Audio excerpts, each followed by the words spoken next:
ಎಲ್ಲರಿಗೂ ನಮಸ್ಕಾರ. Welcome to my YouTube channel. ಸ್ನೇಹಿತರೆ, ನಾವು ಹಿಂದಿನ ಭಾಗದಲ್ಲಿ ಗೌತಮ ಬುದ್ಧರ ಜೀವನದ ಬಗ್ಗೆ ತಿಳಿದುಕೊಂಡೆವು.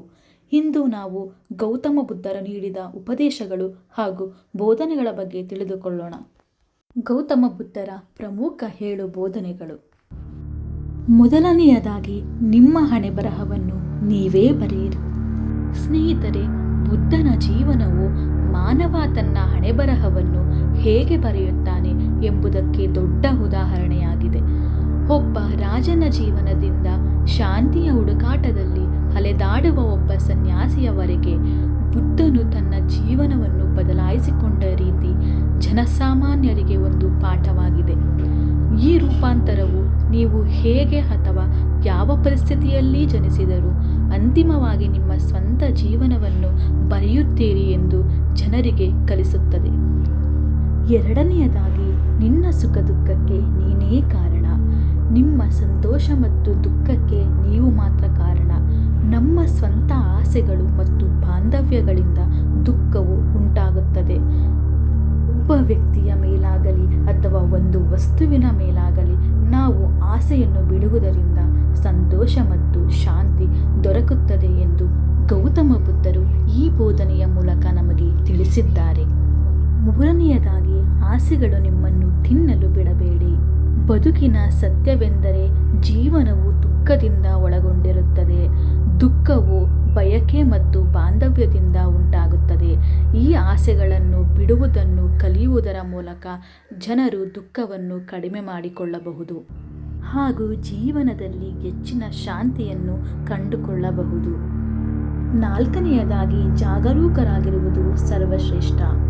ಜಾಗರೂಕತೆ ಎಂದರೆ ಸಾವಧಾನತೆ. ಸಾವಧಾನತೆ ಎಂದರೆ ಈ ಕ್ಷಣದಲ್ಲಿ ಸಂಪೂರ್ಣವಾಗಿ ಇರುವುದಾಗಿದೆ.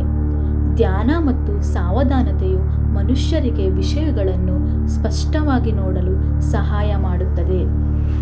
ಸಾವಧಾನತೆಯನ್ನು ಅಭ್ಯಾಸ ಮಾಡುವ ಮೂಲಕ ಜನರು ತಮ್ಮ ಆಲೋಚನೆಗಳು, ಭಾವನೆಗಳು ಮತ್ತು ಕ್ರಿಯೆಗಳ ಆಳವಾದ ಅರಿವನ್ನು ಬೆಳೆಸಿಕೊಳ್ಳಬಹುದು. ಇದು ಹೆಚ್ಚಿನ ಸ್ವಯಂ ತಿಳುವಳಿಕೆ ಮತ್ತು ಶಾಂತಿಗೆ ಕಾರಣವಾಗುತ್ತದೆ. ಐದನೆಯದಾಗಿ, ನೈತಿಕ ಜೀವನ ನಡೆಸಿ. ಬುದ್ಧನ ಪ್ರಮುಖ ಬೋಧನೆಗಳಲ್ಲಿ ನೈತಿಕ ಜೀವನವು ಒಂದು. ಅವರ 5 ನಿಯಮಗಳು ಕೊಲ್ಲುವುದು, ಕದಿಯುವುದು, ಲೈಂಗಿಕ ದುರುಪಯೋಗ, ಸುಳ್ಳು ಮತ್ತು ಮಾದಕತೆಗಳಿಂದ ದೂರವಿರುವುದನ್ನು ಒಳಗೊಂಡಿವೆ ಮತ್ತು ಈ 5 ಆಧುನಿಕ ಜಗತ್ತಿನಲ್ಲಿ ಅನುಸರಿಸಬೇಕಾದ ದೊಡ್ಡ ನೀತಿಗಳಾಗಿವೆ. ದುಷ್ಕೃತ್ಯದಿಂದ ದೂರವಿರುವ ನೈತಿಕ ಜೀವನವು ಶಾಂತಿಯುತ ಜೀವನಕ್ಕೆ ಕಾರಣವಾಗುತ್ತದೆ ಎಂದು ಬುದ್ಧ ನಂಬಿದ್ದರು. ಮಾನವರು ನೈತಿಕತೆಗೆ ಬದ್ಧರಾಗಿ ಮತ್ತು ಗೌರವಿಸುತ್ತಾ ಬದುಕಿದಾಗ ಇದು ನಂಬಿಕೆ, ಗೌರವ ಹಾಗೂ ಸಹಾನುಭೂತಿಯನ್ನು ಬೆಳೆಸಲು ಸಹಾಯ ಮಾಡುತ್ತದೆ ಎಂದು ಬುದ್ಧರು ತಮ್ಮ ಬೋಧನೆಗಳಲ್ಲಿ ತಿಳಿಸಿದ್ದಾರೆ. ಆರನೆಯದಾಗಿ, ನಿಮ್ಮ ಉನ್ನತ ಕರೆ ಮತ್ತು ಉದ್ದೇಶವನ್ನು ಅರಿತುಕೊಳ್ಳಿ.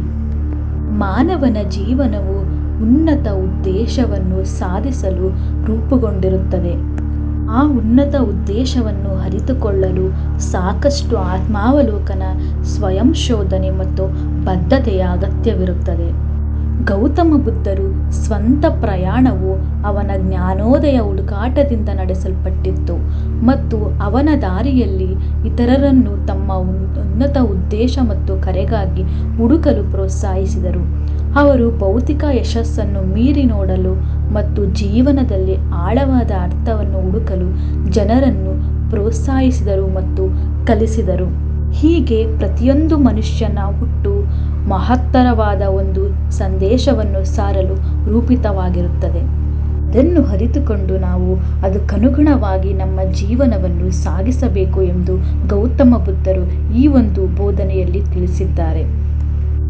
ಕೊನೆಯದಾಗಿ, ಯಾವುದೂ ಶಾಶ್ವತವಾಗಿ ಉಳಿಯುವುದಿಲ್ಲ.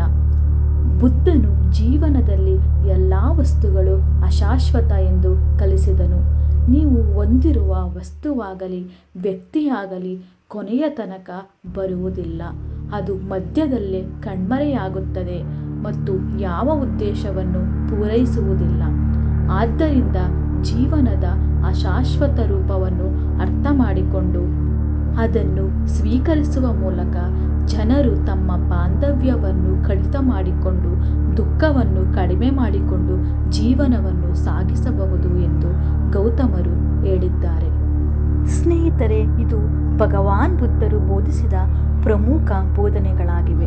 ಇವು ಮನುಷ್ಯನು ಸುಖಜೀವನವನ್ನು ನಡೆಸಲು ಅತಿ ಮುಖ್ಯವಾದ ಅಂಶಗಳೆಂದೇ ಹೇಳಬಹುದು. ಈ ವಿಡಿಯೋ ಇಷ್ಟ ಆಗಿದ್ರೆ ಲೈಕ್ ಮಾಡಿ, ಶೇರ್ ಮಾಡಿ, ಕಮೆಂಟ್ ಮಾಡಿ. ಹಾಗೆ ಯಾರೆಲ್ಲ ಇನ್ನೂ ನನ್ನ ಚಾನಲ್ಗೆ ಸಬ್ಸ್ಕ್ರೈಬ್ ಆಗಿಲ್ವೋ ದಯವಿಟ್ಟು ಸಬ್ಸ್ಕ್ರೈಬ್ ಮಾಡ್ಕೊಳ್ಳಿ. ಮುಂದಿನ ವಿಡಿಯೋದಲ್ಲಿ ಸಿಗೋಣ.